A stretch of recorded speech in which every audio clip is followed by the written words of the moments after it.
Sa inyong lahat, sa ating mga kamay-ari ng iPro Cooperative, sa lahat po ng mga taga-subaybay, sa mga medyo pinag-aaralan pa ang ating kooperatiba. Magandang buhay po sa inyong lahat. Ako po si Sir Ericel at napapansin nyo wala si Ma'am JD. So naninibago po kayo. Ang guest po natin ngayon sa ating kwentuhan session ay ang ating chairman, Sir Joma. Magandang buhay, Sir Joma. Magandang buhay, Sir Eric. Magandang buhay po sa lahat ng ating mga kamay-ari. Yun lang. Hindi ko lang sasabihin ko. Anyway, may sakit po kasi si Ma'am JD. So, tuloy-tuloy ang kwentuhan session natin. At napakaganda po kasi ng topic natin ngayon, no? Ano yung best investment para sa atin ngayon 2024. Okay? So, bago po tayo mag-start, Sir Eric, basahin mo na yung script. So, mag-pray muna tayo. So, according sa script ni Ma'am JD, ang topic daw po natin last week, naalala nyo, last Wednesday, yung ano yung pinaka-reflection natin nung buong yung mga nangyari noong 2023. Ang ganda ng topic din natin last week, Sir Chairman, no? Talagang basa. So, ngayon, ang pag-uusapan natin, all-time ano to eh. All-time, alam mo yung pagpasok ng taon, laging ito yung pinag-uusapan. Oo. Dahil yung New Year's resolution. Kasama sa New Year's resolution. Ngayong taon, yayaman ako, di ba? Ngayong taon, mag-i-invest ako, di ba? Ngayong taon, mag-i-start ako ng business. So, itong mga January na ito yung mga time na hype pa tayo, no? Taas ng energy natin para maghanap ng bagong opportunity, gumalaw, mag-diet. Next week, tapos na yan. Lipas na yan, parang gutom lang. Parang gutom lang yan, lumilipas din. So yan, pag-usapan natin ngayon ay yung best investment this year at kung may best nga ba. So, ang dami po kasing mga investment. So, ang gagawin na lang natin, Sir Chairman, ay siguro, i-share na lang natin yung mga available investment sa merkado. Tapos, i-discuss natin ng konti, ano ba yun, nang sa ganon, salaminin din nila, no, kung yung investment ba na yun na-discuss natin ay para sa kanila. Kasi, ang problema, isa sa mga problema na nakita natin, kung ano yung pinost nung kaibigan mo na best investment, kasi doon naging okay siya, parang tinitreat mo na rin na okay din sa akin yun. Tama. Isang magandang example niyan, 2021 yata, ng panahon ng Axie, di ba? Yes. Yung panahon ng mga NFT, panahon ng crypto, di ba? Dati walang pumapansin yan, pero since, di ba? Ang daming yumaman, daming nagsangla ng mga motor para makabili ng Axie dahil yung mga pinapost natin sa social media. So lahat tayo nag-investan tayo lahat doon without any knowledge. Yes. Now, ibig ba nitong sabihin po na pangit yung investment sa Axie? Hindi naman. Pero kung wala tayong masyadong knowledge and hindi tayo prepared doon sa lahat ng risks involved pagdating sa investment na yon, then doon natin nasasabi na hindi siya yung best na investment. Yes. No? Well, in the first place, kung tayo ay nagsisimula pa lang ng investments, ay hindi talaga dapat, di ba, natin sana doon ilalagay yung mga income natin. Kasi syempre, kung tayo po ay nagsisimula ng investment, doon ka muna sa sabihin na natin medyo safe, di ba? Doon sa ma-experience mo man lang yung kung paano yung investment na yon, tama? So, isa po dyan na nakalista dito sa script ni Ma'am JD ay number 1, fixed income securities. So, katulad nito, sir, napaka-ano nito kung tutuusin. Magandang investment ito, lalo doon sa nagsisimula pa lamang pagdating sa larangan ng investment at saka doon sa mga hindi na kailangan masyado yung income mula doon sa investment. So, ano na nga ba? Pag sinabing fixed income, malaki ba ikita dito? Well, okay. Isa sa mga unang tenets, or kailangan i-consider natin pagdating kasi sa investment, sir, na yung parati nilang sinasabi na the higher the risk, the higher the return. Hindi kasi masyadong nakikita ng mga hindi ito masyadong hindi natin ito masyadong napag-iisipan or napag-researchan, or napagmumuni-munian, sabihin na lang natin. Pero kasi totoo po yun, Kung malaki yung income doon sa investment na papasukin natin, i-expect mo na malaki rin yung risk dyan, na po pwede yung malugi. Well, wala naman masyadong investment na walang chance na malugi, di ba? Pero, halimbawa, fixed income, mula doon sa word itself, fixed, So, pag fixed, consistently, yun yung ibibigay sa'yo. Sabihin mo, 1% per annum, 2% per annum, yun yung ibibigay nila sa'yo. No? Kung titingnan mo sa negosyo, kapag magbibigay ka ng fixed sa isang negosyo na, kasi katulad po doon sa tanungan session natin, no, doon sa YouTube channel natin, di ba, diniscuss natin ito. Na lahat naman ng investment ay either investment mo yan sa sarili mo or investment siya sa ibang tao. Iba ang nagmamanage. No? Kung titingnan natin doon sa premise na yon, wala namang negosyo na fixed. Tama. May naisip ka ba ng negosyo na fixed? Wala eh. Yung talagang consistently mula 100 years talagang nandun pa siya. Meron din namang iba, di ba? Pero natanggal din sila kung titingnan mo sa history. Meron bang business na nagtatagal ng 500 years? 1,000 years? Siyempre, hindi ko alam. Ay, hindi pa ba? Ay, sorry. Akala ko yung nabutan mo yun. Di ba? So, di ba, kung tutuusin, wala. Bakit? Kasi walang fix sa negosyo. So, kung iisipin mo doon, ang negosyo ang income ng isang negosyo ay hindi fixed. Nagpa-fluctuate siya. Pero magbibigay sila ng fixed income. Ibig sabihin, fixed income, yun nga, fixed yung interest na ibibigay sa'yo. So, gaano kahirap yun? Makakapag-expect ba tayo ng fixed na 30% a month? 15% a month fixed sa isang negosyo, sa isang venture na fluctuating? Gaano kahirap yun? May nag-o-offer yun eh. Ay, may nag-o-offer, di ba? O, halimbawa, sa mga ka-iPro po natin, no, marami tayong mga ka-iPro, di ba? Ngayon, ng mga negosyante, may mga small businesses, tama? O, halimbawa, sabihin na natin, na yung mga ka-iPro natin na yon na meron silang sari-sari store. Or kayo po, na nanonood na may negosyo. Halimbawa, willing ka ba as a negosyante na magbayad ng 15% per month? Fixed. Para nang sa ganun, ma-operate mo yung business mo. Magbayad doon sa nag-invest sa'yo. Magbayad doon sa nag-invest sa'yo or magbayad siguro doon sa nagpautang sa'yo. 20%, sabihin mo na. 5-6, 20% per month. Challenging yun, ha? Very challenging yun. Diba? So, kung titingnan mo doon, ang papatol sa ganun ay mataas ang risk, mababa ang risk. Mataas ang risk doon. Okay? So, fixed income securities, ano yung mga safe na ito? Ito po yung mga investment natin na maliit lang ang interest nito. Tulad ng? According kay Ma'am JD, tulad ng savings account at saka yung mga digital banks. Ito po yung mga time deposit na sinasabi natin. So, kung titingnan natin yung interest rate sa mga... Actually, ang fixed income securities, dalawang type naman din kasi yan, sir. No?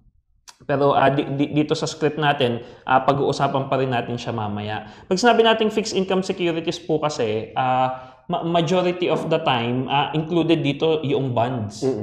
Ang bonds kasi, nagbibigay yan ng fixed na interest rate. Nga lang, ang difference niya lang, para kay Ma'am JD dito, no? Yung deposit account kasi and digital banks, ito yung accessible sa'yo. So, mas mababa yung term, mas maliit yung interest. Mas mahaba yung term, mas malaki interest. Bakit? Kasi, kung titingnan mo sa perspective ng negosyo ulit, no, mapapaikot mo siya ng matagal yung pera. So, definitely, magko-compound yan, mas meron kang maibibigay doon sa iyong mga investors or creditors. Meron kang room para sakaling hindi man mag-perform nung unang mga buwan, unang taon, may time ka pa para habulin yung ipiramis mong interest rate. Tama. So, ang fixed income dito na deposit account and digital banks, well, actually, interesting, no? Yung mga digital banks, medyo matataas na rin interest rate nila ngayon. Dahil siguro digital. Yes, and medyo competitive yung market. Diba? Una, sir, siguro dahil mataas yung interest rate. Pero may nabalitaan ako magkakat ata ng interest rate this year. Ng mga digital banks. Ang government. Kasi doon naman nag-start yun sa government. Ngayon, digital banks kasi, wala silang branch. Na physical branch at walang masyadong malaking employees. So, kaya nilang i-maximize yung interest rate. Pero mataas din yung risk nito kasi digital din. Siyempre, oo, tama. Pero ayun, sabi nga natin, ayan, yung mga time deposit natin, di ba? Yes, mga time deposit. Dito, sir, no, interesting lang, investment pala ang savings. Time deposit. Kasi kung pasok siya doon sa fixed income securities, ang isa sa mga investment ay fixed income securities. Tapos ang fixed income securities ay deposit accounts, time deposit. So, consider pala siyang investment? Actually, ang mas mako-consider nating investment dyan ay yung time deposit. Yung savings account, hindi talaga natin siya masasabing investment. No, kasi kapag tinignan kasi natin yung kapag tinignan natin yung definition ng investment natin, yun yung pera na nilagak mo na hoping na meron ka magiging interest doon sa investment na yon for a long period of time. No, so pwede siguro nating sabihin na yung mga digital bank kasi before kasi mukhang hahaba po ang kwentuhan natin, no? So kumain na kayo. No? Sabayan nyo kami. Sabayan nyo na po ito. Baka medyo humaba ito eh. Kasi po ganito, ang mga investments kasi talaga sir nung araw, kapag titingnan mo, yung 9% per annum to 18% per annum, napakagandang investment na yan, na interest. No? Noon. 'Di ba? Pero kasi ngayon, 'di ba may mga digital banks na savings na ang per annum nila 11%, 7%, 9%. Digital banks 'yon. Savings account ng digital banks 'yon. Yes. So ang layo na kaya nasabi ni Ma'am JD ito kasi alam ko na meron siyang isang digital na malaki ang kita eh. Parang pumapalo eh. Daily sir, daily yung payout eh. Daily meron. Pero legit naman siya, no? Paymaya yata yun. Tama ba, Ma'am JD? So, Paymaya, #Paymaya. Baka naman, sponsorship, di ba? Hindi naman. Pero, yun, no? Kaya parang nailista dito na pwede na siyang i-consider na investment right now dahil pagdating doon sa rate of interest ng mga traditional natin na investments compared doon sa mga ngayon, parang iisa na lang din siya. Tama. Kaya na-consider na rin ni Ma'am JD ito na deposit accounts ay investment accounts. Pero kapag base tayo doon sa definition talaga, time deposit, yes. Bakit? Dahil at least 1 year yun. Na nandoon yung pera, hindi mo siya gagalawin. Science, sir. While ang savings kasi, anytime pwede mo itong kunin. So, hindi mo siya consider na investment nga naman. Alright. So, move on tayo. Next na available sa market, sir, ay equities. Ano ba, sir, ang equities? Well, basically, equity ay yung pagmamay-ari mo sa isang kumpanya. Okay? Equity ownership. Diba? Okay. Kung ikaw ay meron kang investment sa kapitbahay mo, o kunyari meron kang pinsan and then nagsosyo kayo doon, equity investment na yon na maituturing. Okay. Well, private lang siya. Yes. No? Kasi dalawa po yan, di ba? Pwedeng makisosyo ka, kung makikisosyo ka, may ownership ka, sa isang private na company, makakilala mo, sosyohan kayo, or doon sa mga public na company. Public na company kasi normally kapag pag dinidiscuss natin ng equities, ang unang pumapasok sa isip dyan, stock market. Stock market. So yung Philippine Stock Exchange. Yung mga kumpanya po dyan ay naglista sila para nang sa ganon, yung kahit sino sa public makapag-invest sa kanila. Makapag-participate sa kanila. No? Kasi, ayun. Ang daming investment ni Ma'am JD, sir eh. Dami nga eh. Ang dami niya. Meron siya sa Ayala, sa Aboitiz Land. Aboitiz, ano ba itong Aboitiz? Ano na nga yung business nito? BDO, BPI, Citicorp. May REIT pa, no? Ayun, sa Globe. Nag-invest pa sa Globe. Daming investment ni Ma'am JD sa equities. So ito sir, yung sinasabi nilang tinitrade din nila. Pwedeng i-trade. Well, yung pagtitrade na yun ay syempre mga speculation naman na yun kung totoo kung tataas siya or bababa siya. So yung investments dito, halimbawa po, publicly listed, number 1, sabi ni Ma'am JD is publicly listed or Philippine Stock Exchange. So sa mga kumpanyang malalaki na binanggit kanina ni Sir Eric, pwede po kayong mag-invest doon sa pamamagitan ng Philippine Stock Exchange. No?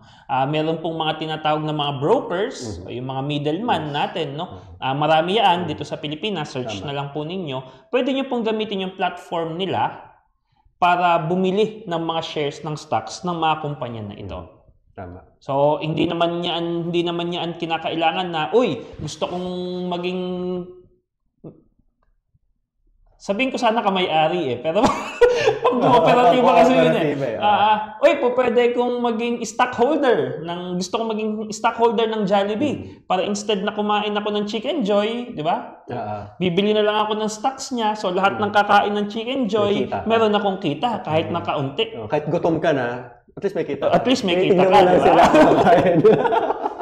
So parang ikaw ang may karinderya ng Jollibee, no? So pag pumasok ka sa Jollibee, uy, lahat ng kumakain na ito, may kita ko dyan. So yun po yung investment sa equities, no? Na Philippine Stock Exchange. So meron tayong opportunity para mag-invest sa mga yan, no? So parang sir, no, kung ang anak mo madalas ka niyaya sa Jollibee, mag-invest ka na sa Jollibee. Kasi para yung ginagastos mo dahil kumakain ng mga anak mo. Correct. So para may rebate ka na nakuonte kung magkano man yun. Ang tawag doon ay patronage refund.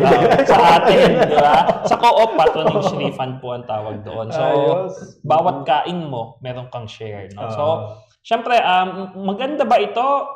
Maganda ba na investment yun? Well, maganda rin naman po siya na investment, no? Kasi sabi nga natin, dun sa tanong ng session natin, wala namang perfect investment, no? So, kung nag-i-start kayo, well, kurot ka muna, ma-experience mo siya habang inaaral mo, at least alam mo na kung ano yung proseso. Parang sa ganun, ma-assess mo yung sarili mo kung ano yung best para sa'yo. Tsaka ganda pakinggan, no? Stockholder. Social. Social. Stockholder. Pero sa co-op, kamay-ari. Tagalog na Tagalog eh. Parang pag co-op sa baryo, ganun dulugusan. Tama, tapos nasa syudad yung Anyway, nabanggit mo sir, may listed sa public. Tapos kanina nabanggit mo yung private.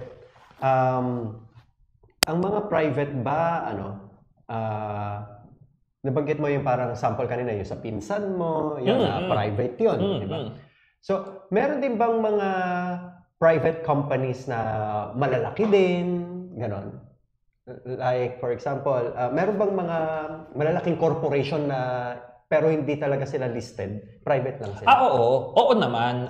Maraming mga private companies na hindi listed sa Philippine Stock Exchange po.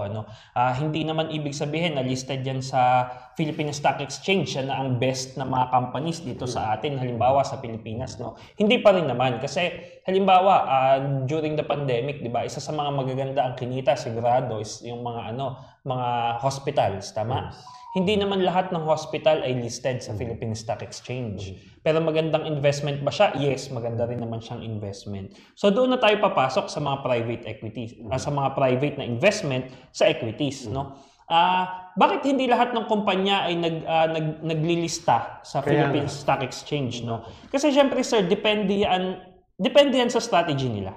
Okay. Actually, depende. Well, technically speaking, kung titingnan mo based sa growth, syempre yung mga mas malalaking kumpanya, sila yung may kakayahan na maglista sa Philippine Stock Exchange, no? Kasi parang sobrang mag-e-expand na sila, malaki na yung kita nila, and then malaki na yung kita nila, so gusto nilang i-expand, para nang sa ganun, mas madali yung pasok ng kapital, ililista nila sa Philippine Stock Exchange. Pero hindi lahat ng mga magagandang kumpanya pagdating sa returns ay nagpapalista doon. Bakit? Depende sa strategy na meron sila. And depende doon sa kakayahan nila, and depende doon sa core values, syempre, ng business na yon.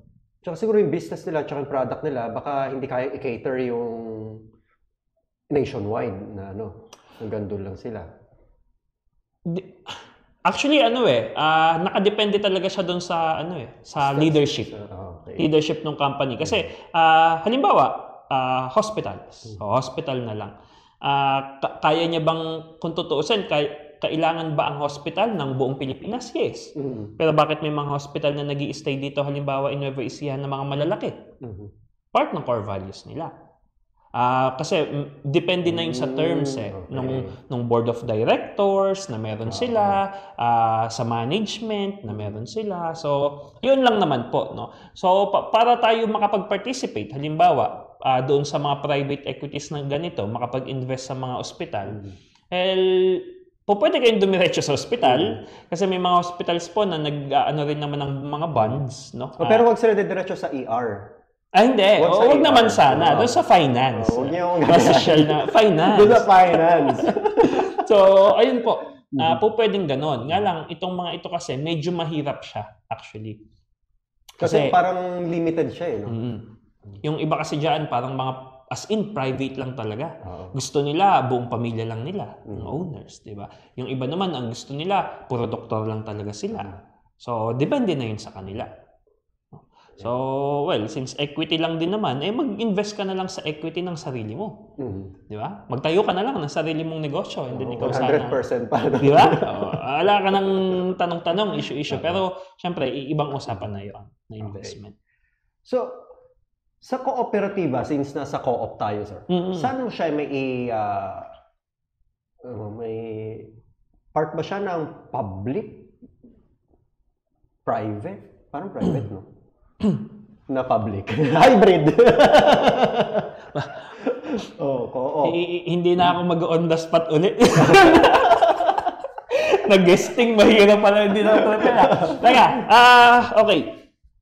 Okay, pagdating po sa kooperatiba, it really depends. Kasi equity din to eh. Yes po. Kung tutuusin, equity ito. Kaya ka nga kamay-ari, owner ka, co-owner ka nung cooperative natin, no? Kung titingnan natin, pagdating doon sa mga standards, mga, ano ba tawag doon, criteria for judging, sabihin na natin, pagdating sa mga investments, depende sa co-op, sir. Kasi, public na private siya eh. Kasi, kung tutuusin, di ba? Nakadepende siya saan? Doon po sa Articles of Cooperation. Kasi sa Articles of Cooperation ng isang kooperatiba, 4 yun eh, di ba? Pwede siyang residential, pwede siyang occupational, pwede siyang institutional, pwede siyang associational, no? So depende kasi halimbawa, ang nasa Articles of Cooperation natin ay ang operations ng co-op ay residential. And tayo ay national, sabihin na natin. Ibig sabihin, lahat ng mga taong nakatira sa buong Pilipinas ay pwede silang mag-member sa co-op na yon. So, naging public, di ba? O halimbawa, ang iPro Co-op, di ba? O halimbawa, Region 3. Lahat ng nakatira sa Region 3 pwedeng mag-member sa iPro Co-op. Kasi yun yung under ng articles natin, no? E paano kung kung ang criteria nung sa co-op na yon ay institutional. So lahat lang ng mga teachers halimbawa sa school na ito, di ba? Lahat ng teachers sa school na yon, gumawa sila ng kooperatiba. Andun sa articles nila na lahat lang ng teachers doon, sila lang ang pwedeng maging miyembro ng co-op nila. So ibig sabihin parang naging private siya. Na doon lang sa mismong sa mismong lugar na yon or institution na yon, sila lang yung pwedeng maging members. So depende po, no? So kailangan natin tanungin yung co-op natin. Anong type of cooperative tayo? Institutional ka ba? Associational? Or residential? Or occupational? May occupational po kasi. Lahat lang ng guro. No? Institution, halimbawa. Pag sinabing occupational, lahat ng guro, pwedeng scope niya national? Pwede. Basta teacher? Tama po, pwede yun. So, ayun. So, depende po. So, kailangan natin tanungin yung co-op natin. So, sa iPro Co-op, residential tayo eh. So, lahat ng residents ay po pwedeng maging member ng co-op na yun. Yun. So, okay. So, pwede yan kahit na start-up, di ba? Or medyo tenured na yung papasukin ninyong business. O, kayo na bahala. Next ay, since corporation ang pinag-uusapan natin, may corporate bonds na nilagay dito sa natin. Pero sabi mo nga, sir, ang bonds ay fixed income siya. Hi, Sir Paulo. Magandang buhay sa'yo. Good day. Thank you for watching. Ayan. Sige. So, corporate bonds ay fixed income. So, pag sinabing fixed income, may fixed lang na kinikita, hindi ganon kalakihan. Ang problema kasi pag ginamit mo yung term na investment, ang nasa kaagad niyan, ang mindset ng mga Pilipino ay malaki ang kita. No? Pag sinabi mong investment, malaki kita. Tama. No? Kasi, kaya tuloy yung expectations nila, malaki ang kita. Kaya kapag pinakita mo na yung return, yung actual return, ay 3% lang. Nadi-disappoint sila. Hindi pala magandang investment na ito. So, ayun yun lagi yung problema. No? Associated lagi siya sa kita, no? Pag sinabing investment, dapat malaki kita. Tama. Yun. Speaking of equities, what if sir, ayan nga. Diba, minsan sa Ayala, sa mga nag-promote tayo ng kasi mga investment po ni Ma'am JD yan. Nakalista kasi sa script eh. Tingnan nyo.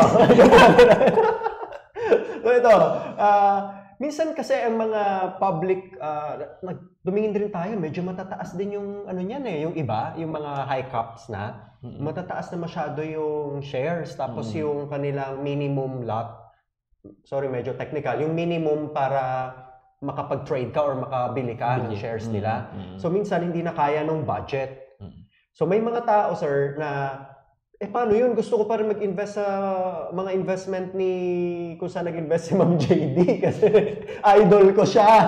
Kaso, ang budget ko lang ay 1,000, 2,000. So, meron ka bang alam, sir, na sa halagang ganun ay pwede na maka-invest? Makapag-participate? Yata sa script yung... Sa script? Ay, okay! Mutual fund! Meron pala! Oo nga no, mutual fund. Opo, mutual fund. Oo nga no. Mutual fund yung sinasabi niya Sir Eric, no. Ang mutual fund po ay parang pooled fund na tinatawag natin, no. So parang pinagsasama-sama natin lahat ng pera ng mga tao na nag-invest doon. Yung mga maliliit. Yung mga maliliit, no. Actually, parang kooperatiba din, di ba? Sa kooperatiba, maliliit lang naman yung mga required na diyan, na investment, di ba? Sa iProCoop, parang 3.5 lang yata, regular member ka na, di ba? Or 11 something, fully paid na yun kaagad, di ba? So, kung regular member, no? Pag associate member sa iProCoop, 100 lang. Diba?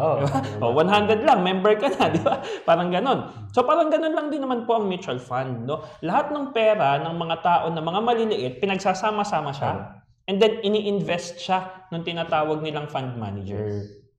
No? So sa co-op po, kung tutuusin, ang fund manager natin is the management team, no? With the board, kumbaga. So yung mga leadership natin, administration, sila yung mga fund managers kung tutuusin ng co-op natin, no? So yes po, mutual fund.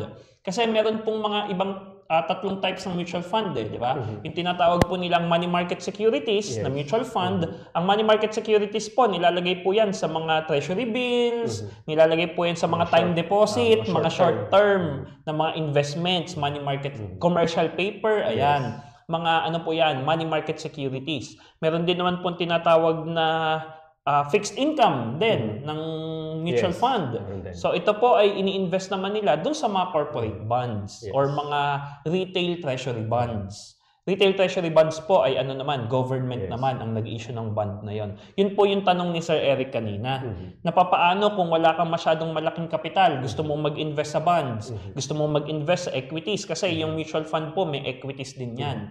So maliliit natin pera, pagsasama-samahin, i-invest sa stock market or kahit na anong company. Ayun, equity po yun. Pero indirectly, hindi sila shareholder nung mga nabanggit nating kumpanya na kumpanya ni Ma'am JT. Shareholder sila nung mutual fund company. Yes sir, tama, no? So doon hindi siya direct ownership, hindi ka direct holder, hindi ka bond fund holder, hindi ka stock market holder, no? Stockholder. So parang pinapadaan mo dun sa mutual fund company. So ayun po. Example ng mga mutual fund companies, mas kabisado po ni Sir Eric dito sa Pilipinas. Example ng mutual fund companies ay yung sa BPI, yung meron silang BPI Asset Management, mga ganyan. May mutual fund companies din po ang Sun Life. Marami pong mag-check lang po kayo sa website, sa Google. Pero ang interesting dito, halos same lang naman sila ng cooperative, no? Ang difference lang, yung tawag sa'yo. Kamay-ari. Kapag cooperative, kamay-ari. No? Pero kapag mutual fund, or share, sa equity ka, publicly listed companies, ay shareholder. So mamili na lang po kayo, saan po kayo komportable. At meron pa, sir, UITF. Okay. Ito yung Unit Investment Trust Fund. May similarities sila ng mutual fund. Ang difference lang, ang mutual fund ay at least shareholder ka ng mutual fund company. Ano bang importansya ng shareholder ka? May voting rights ka kasi. So, annually, pag na-reach mo yung numbers ng shares ay entitled ka to vote, no? Unlike sa UITF, similar sila with mutual funds. Ang difference is, units ito. So hindi siya shares, units, investment. Same siya kung paano ano sinabi ni Chairman kanina about mutual fund. Same lang din. I-manage yung fund nga lang, ma-avail mo to sa mga bangko. Tama. Sa mga bangko. At ang magma-manage nito ay yung fund manager ng bangko. Sila yung magma-manage. Tapos kayo po ay unit holder. Hindi po kayo shareholder, then therefore hindi po kayo entitled to vote. No, yun lang yung difference nila. Pero yung objective to grow your funds is same lang din naman. All right. Okay, next sir ay government securities. Nandito pala 'yon. Ganda. Okay, so ano lang naman po ito? Simply pinapautang mo yung government para nang sa ganun ay magamit nila yung pondo para sa pagpapagawa ng mga pinapagawa dyan. So, yung bahay nila?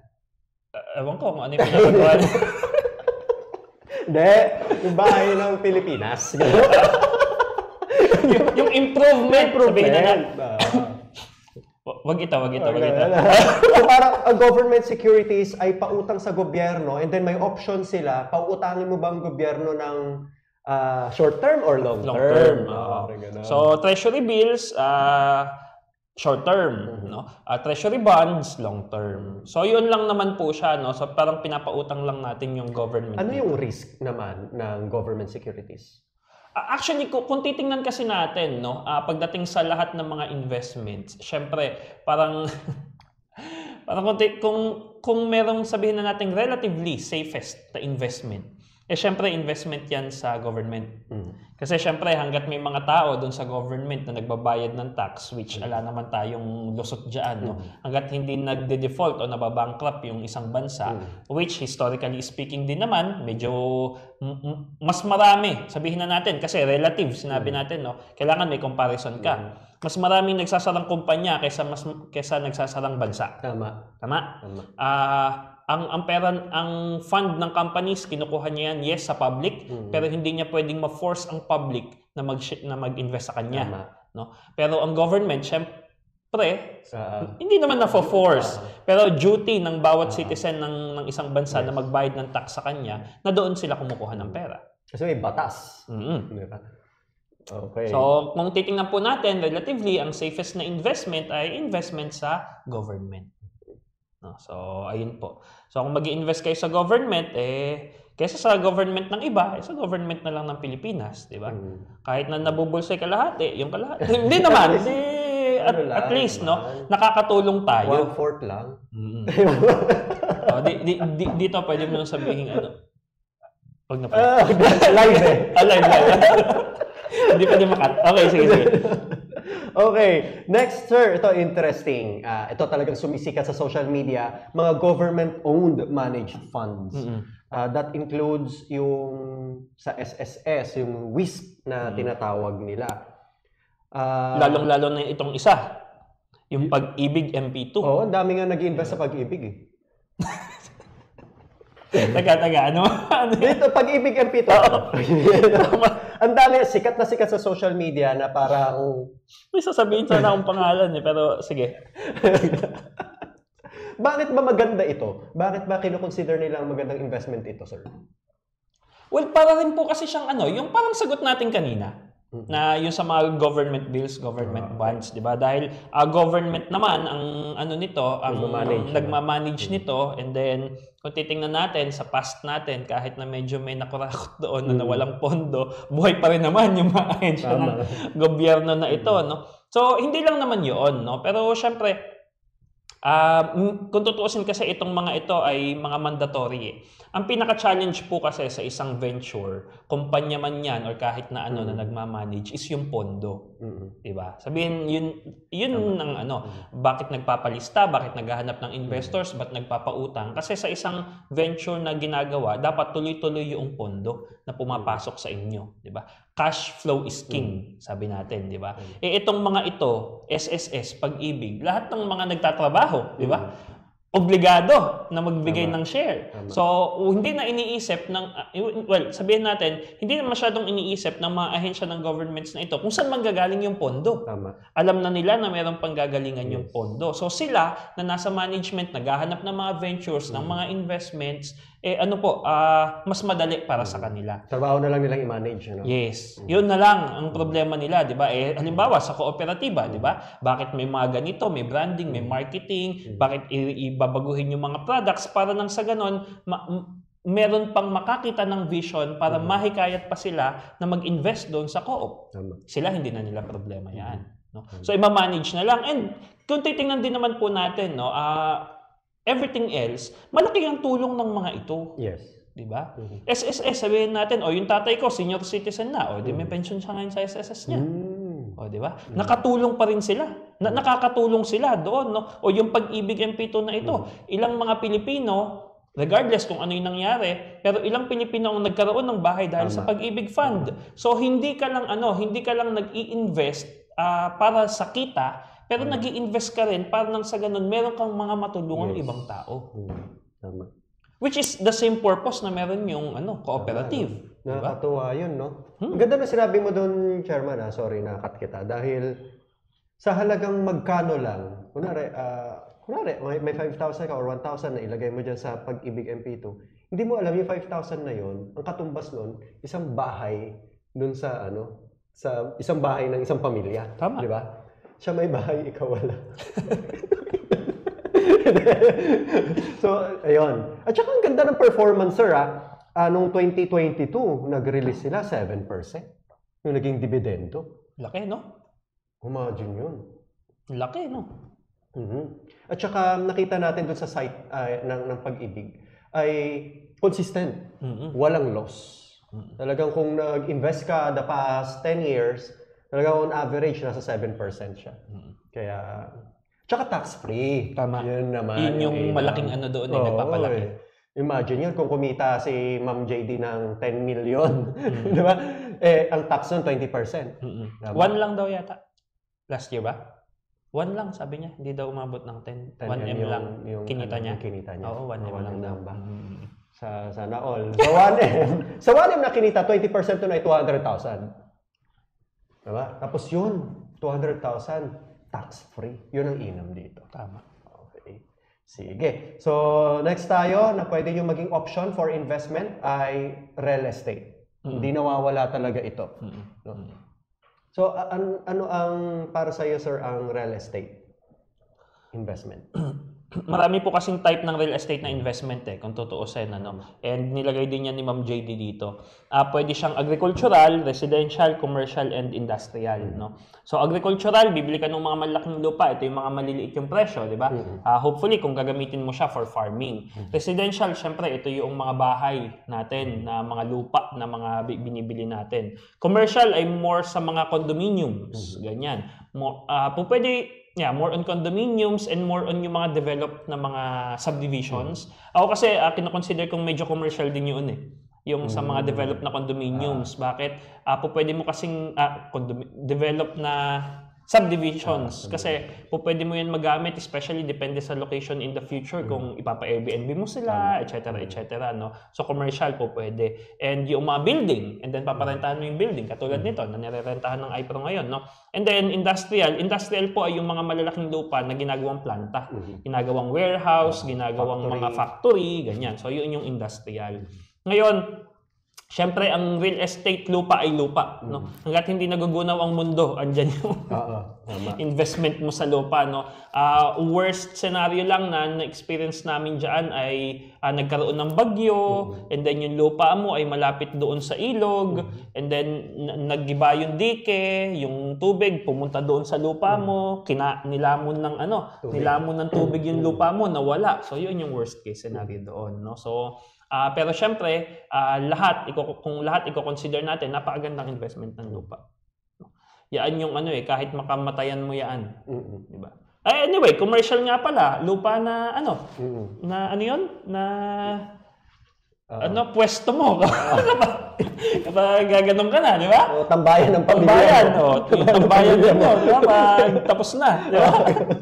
So, pagbabalikan na sa lupa, di ba? Yung lupa na yon, no? Kung tutusin, kung titignan mo, yun lang ang property mo talaga, no? Sa mundo. Di ba? Yung paghihimlayan mo, pag natapos lahat, yun lang yung owned mo. Anyway, so ayun po. So yun po yung mga investment sa real estate. Maganda ba siya? Of course, definitely. Ang kailangan lang talaga nating i-consider dyan ay yung liquidity natin. Yes. Yung cash flow po natin. Yun yung kailangan nating i-consider. Kasi yan yung challenge sa real estate eh. Lalo kung hindi mo siya kukuhanin ng cash. Tama. Diba? So sa nagsisimula, syempre mas maganda sana na kung kaya mo siya i-cash mo na siya. Kasi kapag kinash mo na siya, nilipat na sa pangalan mo, sa'yo na yun. Diba? Yun lang ang kailangan natin i-consider. Kung gaano kadaming cash yung kaya natin. Kasi lalo sa mga OFWs po, no? Pagdating sa mga commercial, kailangan nyo pong pag-aralan yan. Kasi gaano ka-predictable na yung pera natin ay yun pa rin yung papasok sa atin sa loob ng 10 taon kung ilo-loan man po natin yan. Kasi kung hindi po predictable yun, halimbawa sa mga OFW, no, paano kung hindi tayo naka-renew? Kumuha tayo ng investment sa lupa na yon. Okay lang, di ba? Okay lang kung mabebenta mo siya agad-agad. Pero dapat even yung pagbebenta na yon, naka-flat na siya. Kunyari, alam mo na parang, uy, teka, mukhang hindi na ako makaka-renew. 6 months na lang, ipabenta mo na siya kaagad. Habang may pambayad ka pa. So, yun po yung mga consideration lang doon. Pero all things, lalo sa agricultural, residential, kung bibili, bilhin na.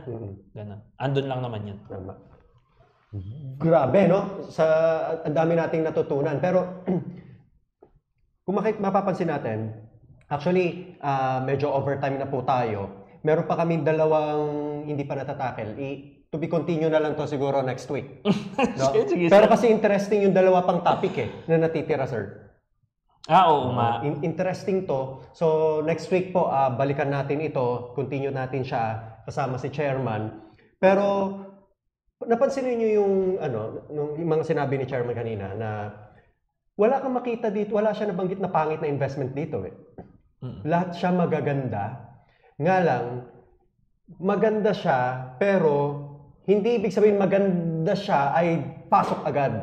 No? May mga kailangan kang pag-aralan, i-consider. Kaya katulad na lang sa real estate, no? Ang ganda ng real estate, pero teka, ang dami mo i-consider yung budget mo, long-term plan mo, saan manggagaling, ano ba, lulong mo ba siya, kakash mo ba siya, so, diyan papasok yung importansya ng kung meron kang access sa mga consultants, no, sa mga investment consultants, better. No? Kung may mga access ka, pwede kang humingi ng advice doon. Nang sa ganon, kahit papaano, ma-minimize yung chance na magkamali ka doon sa desisyon mo. Dahil, pag sinabi mong investment kasi, ang dyan, maglalabas ka ng pera, pero hindi sure kung babalik yung pera mo. Tama.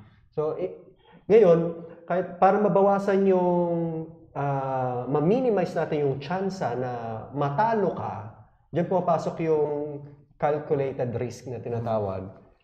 Kung makakalkula mo, mapaplano mo ng maayos, malilesen o mami-minimize yung mga hindi magandang pwedeng mangyari. So, kung meron po kung nagpaplano po kayong mag-invest in the future at medyo naguguluhan po kayo, pwede po makatulong ang iPro Cooperative po sa inyo. Mag-message po kayo sa amin. Pwede nyo po makausap si Chairman para dyan. Pwede nyo pong mahingan ng advice pagdating sa investment. So, I think okay na muna tayo, Chairman? Yes, sir. Mukhang okay naman na tayo. Ano lang din po, isa doon sa mga na-raise ni Sir Eric ay yung pagdating kasi sa atin sa mga Pilipino, ang investment kasi sa atin nakatingin tayo sa ROI kaagad eh, no? I think yun yung kailangan nating isa sa mga bagay na pag-uusapan po natin next. So andito ako next week. So next Tuesday yun po yung pag-uusapan natin, Wednesday. Next Wednesday yung po yung pag-uusapan natin kasi totoo po yun na doon kaagad tayo nakatingin. Well, sa akin po, kaya lang naman natin nasasabi itong mga bagay na ito kasi parang we've been there. No? Hindi ibig sabihin na lahat ng investments ko, halimbawa, ay mga successful investments. Hindi. Maraming mga failed na mga investments. Maraming mga negosyo na mga nalugi, mga investments na hindi na-hit yung mga target. Meron at meron po yun. Kaya doon sa mga lessons na yun at doon sa mga experiences na yun, doon tayo natuto, parang sa ganun ay maiayos na natin siya. Kasi at the end of the day, hindi yan about sa investment vehicle. Hindi yan about sa investment. Regardless kung ano ang nangyari sa investment, nandun yan sa tao na mayroong investment.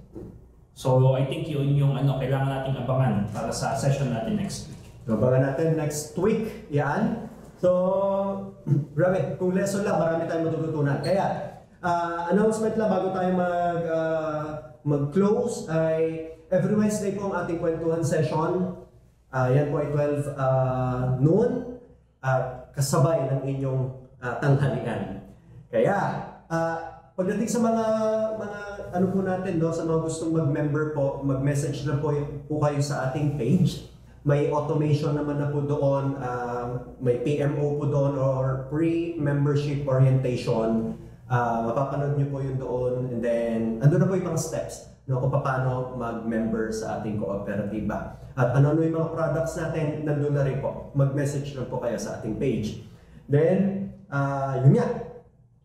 Lagi po natin tatandaan, ang kasaganaan ng buhay ay napagtutulungan. Magandang buhay! See you next week! Bye-bye! Miss you! JT! Nag-isa.